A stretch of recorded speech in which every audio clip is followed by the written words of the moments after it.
से परमत्य भावना परमतिभ्या सुचरित पुनितिभ्यो नमो गुरुभ्यो गुरुभ्या 36 गुण सम्मके पंचव्याचार करंजन दर्शे सत्सानुज्ञ कुशले धर्माय सदा वंदे गुरुवत्त संयमेन आनंद संसार सारं घोरं चिन्यन्ति अट्टिकम्बं जम्मं माडं पावन्ति ये नित्यं ऋतुमन्त्रं निरता ध्यानाग्निहोत्राकुला सत्कर्मा विरतास्तपोदन्दना साधुप्रिया साधुवा शीलप्रावरेण गुणप्रेणास् चंदार्जिते धुतिका मोक्षद्वार कपाट पाट नमटा पीनन्तु मां साधुवा गुरुभः पान्तु नो नित्यं ज्ञान दर्शननायकः चारित्राणां गंभीरा मोक्षमार्गोपदेशका चायवन्ते आयुर्भक्ति काउसको सलुचम समनानि समदन संसंतरितानं पंचव्याचारणं आर्यानं आयरादिसुत्राणं उद्देश्यानं वज्जायानं तीरेनं बलनयानं सबसावनं नित्यकालं अच्छेमि पूजेमि नमस्कामि दुःखखो कमखो वैलाव सुगैगमनं समाय मरणं जिगुरु संपत्ति हो मज्जम नमः श्री वर्धमानाय निर्धूत कलिलात्मने शालोकानां तिलोकानां यद्विद्यादर्पणायते।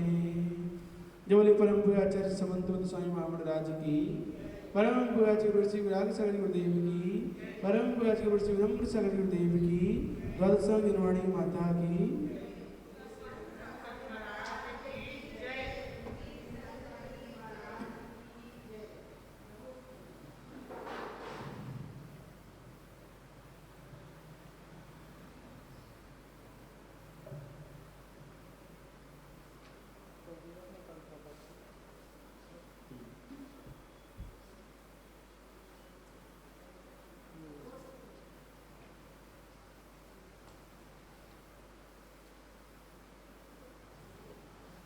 कितनी हो गई थी कल गाथा है?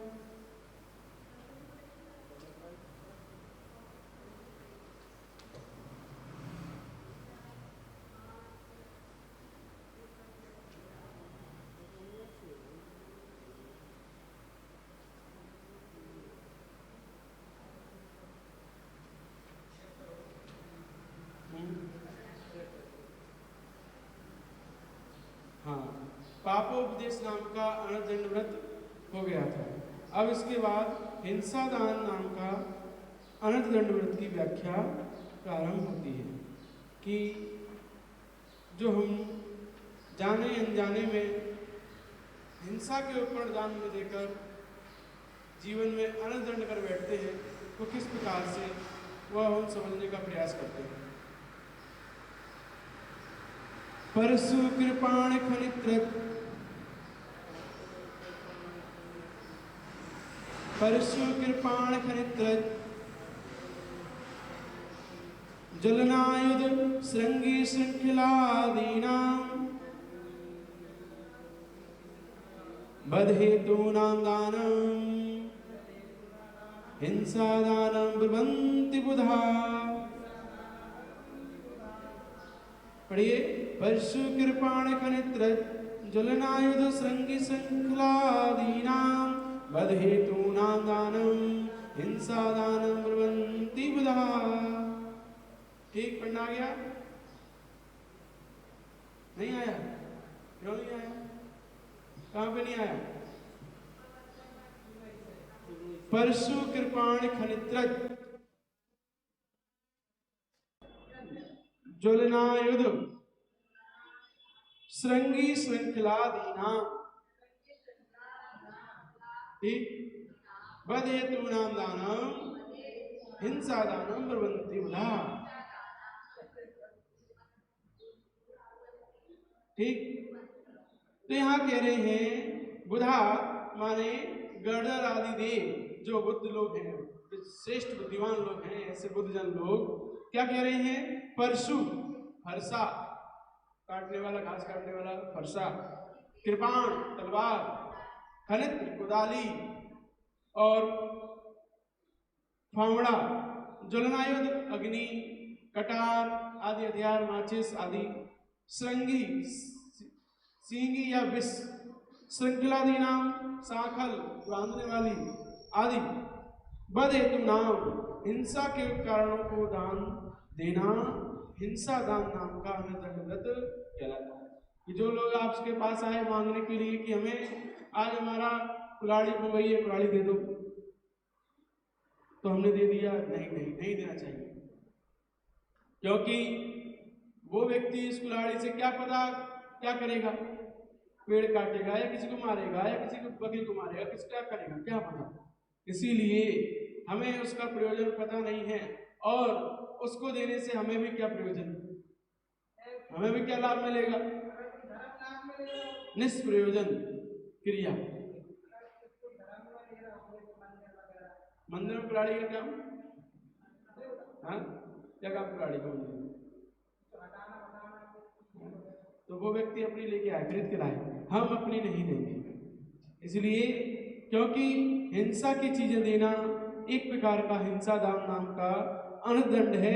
उन उपकरणों से वह व्यक्ति कोई भी दुष्प्रयोग कर सकता है, इस कारण से हम नहीं देते हैं। फरसा, तलवार, कुदाल, अग्नि, और चलो पता है कल बताया तो माचिस आदि नहीं देना चाहिए। क्या पता उस माचिस सामने माचिस दे दी, वो सिगरेट पी रहा उससे, है ना, हमने उसे माचिस दी, वो पटाखे चला रहा है, उससे हिंसा कर रहा है। इसीलिए हमें कोई माचिस मांगने गया तो माचिस भी नहीं देना चाहिए, क्योंकि वो भी हिंसक उपकरण है। अग्नि, बाण, भाला, सींग और निगड़ यानी बेड़ी, साकल आदि प्राणियों को पीड़ित करने वाले, वध करने वाले, हिंसा करने वाले जो वस्तुएं हैं उनका दान करना हिंसा दान नाम का अनुदंड व्रत कहलाता है। उक्त अस्त्र शस्त्र आदि को दो तरह से धारण किया जाता है, एक तो आत्मरक्षा हेतु, एक दूसरे को सताने के लिए। तो दो प्रकार से इनको अपने घर में कोई व्यक्ति अस्त्र शस्त्र रखता है तो दो प्रकार से रखता है। एक तो अपने स्वयं की रक्षा हेतु, बहुत से लोग बंदूक रखते हैं अपने घर पे, तो एक स्वयं की रक्षा हेतु लाइसेंस बनवाते हैं। सराफा व्यापारी जिनका सोने चांदी का डायमंड का काम है, ऐसे लोग अपने स्वयं की रक्षा के लिए लाइसेंस रखते हैं, बंदूक रखते हैं। और एक दूसरों को मारने के लिए, सताने के लिए, पीड़ा देने के लिए, डकैती डालने के लिए, चोरी करने के लिए, इसलिए बंदूक रखते हैं। तो ये दो प्रकार से ये सारे अस्त्र शस्त्र रखे जाते हैं, एक आत्मरक्षा के लिए और एक दूसरों को सताने पीड़ित करने के लिए। तो राजा महाराजा आदि सहिष्णु जन अस्त्र शस्त्र धारण करते हैं या उनको चलाना सीखते हैं, वह मात्र आत्मरक्षा के लिए होता है कि हमारे राज्य पर कोई चढ़ाई करेगा, हमारे राज्य पर कोई अटैक करेगा तो हम अपने राज्य की रक्षा कर सकें। इसलिए वो राजा महाराजा अस्त्र शस्त्र तलवार आदि चलाना सीखते हैं, रखते हैं अपने पास, राज्य की रक्षा के लिए, प्रजा की रक्षा के लिए, सताने के लिए नहीं, एक दूसरे को मारने के लिए नहीं। तो उनकी विचारधारा भावना यही होती है कि हमें या हमारी प्रजा को कोई दुष्ट जन या आतताई आकर सतावे नहीं, हमारी प्रजा सदैव अमन चैन से रहे और उपद्रवों से हमेशा दूर बनी रहे। इस प्रकार की सोच राजा महाराजाओं क्षत्रिय लोगों की रहती है, तो वो इसलिए रखते हैं। और कसाई लोग, कसाई, सांसी, बावरिया, शिकारी, धीवर, भील, चांडाल आदि ये हिंसक लोग शस्त्र चलाना सीखते हैं, शस्त्र आदि रखते हैं। उनका उद्देश्य मात्र दूसरे प्राणियों को कष्ट देना होता है, शिकार करना होता है, इसके लिए होता है। जो शिकारी लोग होते हैं, भील होते हैं, चांडाल होते हैं, ये सब किस लिए रखते हैं, नीच प्रवृत्ति करने के लिए। तो इनके एवं ऊपर उल्लेखित जनों के उद्देश्यों में कुछ बहुत अंतर है। कितना अंतर है, बहुत कुछ अंतर है। जहां पहले लोगों की अहिंसात्मक भावना होती है और इन लोगों की हिंसात्मक।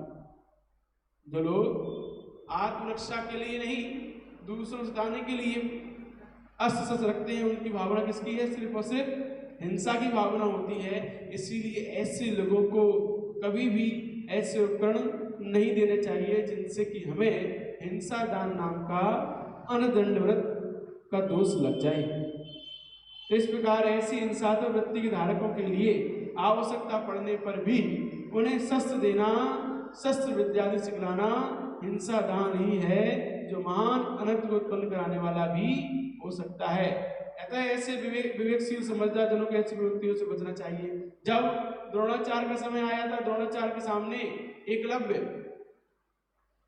विद्या सीखने के लिए आया, तो द्रोणाचार्य ने क्या कह दिया, मना कर दिया, नहीं तुम्हें नहीं सिखाया जाएगा। क्यों नहीं सिखाया जाएगा, तुम्हें विद्या नहीं सिखाई जाएगी। क्यों, क्योंकि तुम कौन हो, भील हो, शूद्र हो। शूद्रों को अस्त्र शस्त्र चलाने की विद्या नहीं सिखाई जाती। यदि सिखा दी जाएगी तो शूद्र लोग क्षत्रियों पर आक्रमण करेंगे, और क्षत्रियों पर आक्रमण होगा तो फिर व्यवस्था चरमरा जाएगी और शूद्र राजा बन जाएंगे। इसलिए शूद्रों को ये विद्या नहीं सिखाई जाती। और भीलों का काम क्या है? शिकार करना, शिकार पर जीवित रहना। जब इनको सिखा देंगे विद्या तो जी जाने कितने सारे शिकार करेंगे, सारे जीवों को मारेंगे। अर्जुन, दुर्योधन आदि जितने भी क्षत्रिय लोग हैं, इनको तो इसलिए सिखा रहे हैं कि राज्य की रक्षा करें, राज्य का भरण पोषण करें, प्रजा की रक्षा करें, इसलिए सिखाया जा रहा है। इनको क्या प्रयोजन है सिखाने से? इनका कौन सा राजा बनना है? इन्हें क्या करना है? ये तो सिर्फ और सिर्फ शिकार ही करेंगे। इसीलिए द्रोणाचार्य ने मना कर दिया, हम तुम्हें सिखाएंगे नहीं। लेकिन जब देखा कि उसने एक साथ कई सारे तीर उस कुत्ते के मुंह में भर दिए, उन्होंने कहा इतना बड़ा धनुधारी कौन है इस धरती पर, एक साथ इतने सारे तीर चला सकता है? ना एक धनुष में एक बार में एक तीर चला सकते, दो चला सकते, तीन चला सकते। उसने एक साथ इतने सारे तीर चलाए, कुत्ता जो भौंक रहा था वो कुत्ता पूरा मुंह भर गया उसका त्रिशूल बाणों से, धनुष के बाणों से पूरा मुंह भर दिया एक साथ उसने। तो इतना श्रेष्ठ धनुधारी जब द्रोणाचार्य ने देखा कि एक साथ इतने सारे तीर चलाने वाला कौन है, एकलव्य है। तो किससे शिक्षा ली तुमने? आपसे ही ली है। कैसे ली है? मूर्ति बनाकर गुरु दक्षिणा देनी होगी, तो अंगूठा ले लिया गुरु दक्षिणा। क्यों ले लिया? क्योंकि इसके बाद आगे चलकर ये हिंसा इस प्रकार की ना करे, अन्यथा ऐसे मूक पशुओं को ये जब चाहे तब मारेगा। आज इसने कुत्ता मार दिया है, और भी शिकार करेगा, बेफालतू में जीवों को मारेगा। ये उन्होंने गुरु दक्षिणा मुझसे, कुछ लोग कहते हैं कि सही नहीं किया द्रोणाचार्य ने कि उससे अंगूठा ले लिया। अब वो बेचारा कैसे लाएगा धनुष? सही नहीं किया, एक तो शिक्षा नहीं दी और वो सीख भी गया, और सीखने के बाद उससे अंगूठा ले लिया तो चला ही नहीं पाए। ये बहुत गलत किया, उन्होंने पता नहीं उन्होंने क्यों किया। गुरुओं की सोच श्रेष्ठ होती है, दूरदर्शी होती है। सोच रहे हैं कि ये नीच प्रवृत्ति के लोग हैं और ये काम नीच ही करेंगे, मूक पशुओं को ऐसे ही रोज मारेंगे। आज कुत्ता मारा है, कल शेर मारेंगे, हिरण मारेंगे, आदि आदि जीवों को परेशान करना ही इनका उद्देश्य है। इसलिए ऐसे कार्य ना हो, उन्होंने दक्षिणा में ले लिया। तो ये बहुत बड़ी सोच रखकर कार्य किया करते हैं गुरु लोग। इस प्रकार से विवेकशील समझदार जनों को ऐसी प्रवृत्तियों से बचना चाहिए, जो प्रवृत्तियां, यहाँ पे वही वाली बात आगे देखो जो हम बता रहे थे। महाभारत कथानक के अनुसार द्रोणाचार्य की शस्त्र विद्या गुरु थे, शस्त्र विद्या सिखाने कार्य करते थे, किंतु वह विद्या उन्हीं लोगों को सिखाते थे जो क्षत्रिय पुत्र अथवा राजा महाराजा आदि के लड़के होते थे, जिनका कि उक्त विद्या सिखाने का उद्देश्य मात्र पिता का संरक्षण करना ही होता है। इसलिए उन्होंने भीलपुत्र एकलव्य को बाण विद्या सिखाने से इनकार कर दिया था, क्योंकि सोचा था कि इससे यह विद्या सिखाना अनर्थक हुई होगी, क्योंकि यह बाण चलाना सीखकर वन्य प्राणी को सताएगा, पीड़ा देगा, मारेगा। इसलिए इस उक्त सिखाने में मैं क्यों आनुषंगिक कारण बनूं। इसी प्रकार हमारी भारत सरकार भी ऐसा ही करती है, जिससे किसी को भी शस्त्र रखने की आज्ञा देने से पहले इस बात को अच्छी तरह से पूर्ण रूप जांच पड़ताल कर लेती है कि उक्त व्यक्ति शस्त्र को धारण करने करके उत्तेजित नहीं होगा, इसके द्वारा वह अपने आप की और औरों की रक्षा भी करेगा, तभी उसे शस्त्र रखने की खरीदने की अनुमति मिलती है। आमतौर पर हर एक के लिए शस्त्र प्रदान करने का विचार रखना एवं तदनुकूल ही बर्ताव करना हिंसा दान नाम का अर्थदंड कहलाता है।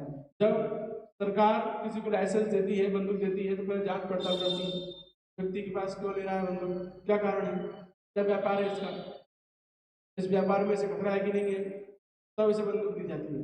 पूरी जांच पड़ताल करने के बाद तब लाइसेंस जारी किया जाता है। किसी को लाइसेंस भी नहीं मिलता, बंदूक नहीं मिलती, लेकिन चोरी छुपे रख लेते हैं, वो बात अलग है, 2 नंबर की रख लो अलग है। सरकार 1 नंबर की बंदूक, 1 नंबर का लाइसेंस उन्हीं को देती है जिन्हें खतरा है या जिनका व्यापार ऐसा है कि जहाँ पर चोरी डकैती खतरा हो सकता है, उनको ही लाइसेंस दिए जाते हैं। इसी प्रकार हिंसा दान उपकरण अनदंड है कि कौन लोग हैं जो आत्मरक्षा के लिए शस्त्र रख रहे हैं, कौन लोग हैं जो दूसरों से सताने के लिए, पीड़ा देने के लिए शस्त्र रखते हैं। इसका विचार करके ही हमें उनको कोई शस्त्र आदि उपकरण आदि देने का प्रयास करना चाहिए, अन्यथा नहीं देना चाहिए।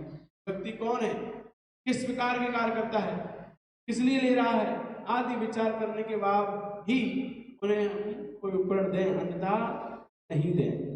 तभी हम इस अनंत दंड से बच सकते हैं। ठीक है, इसके आगे कल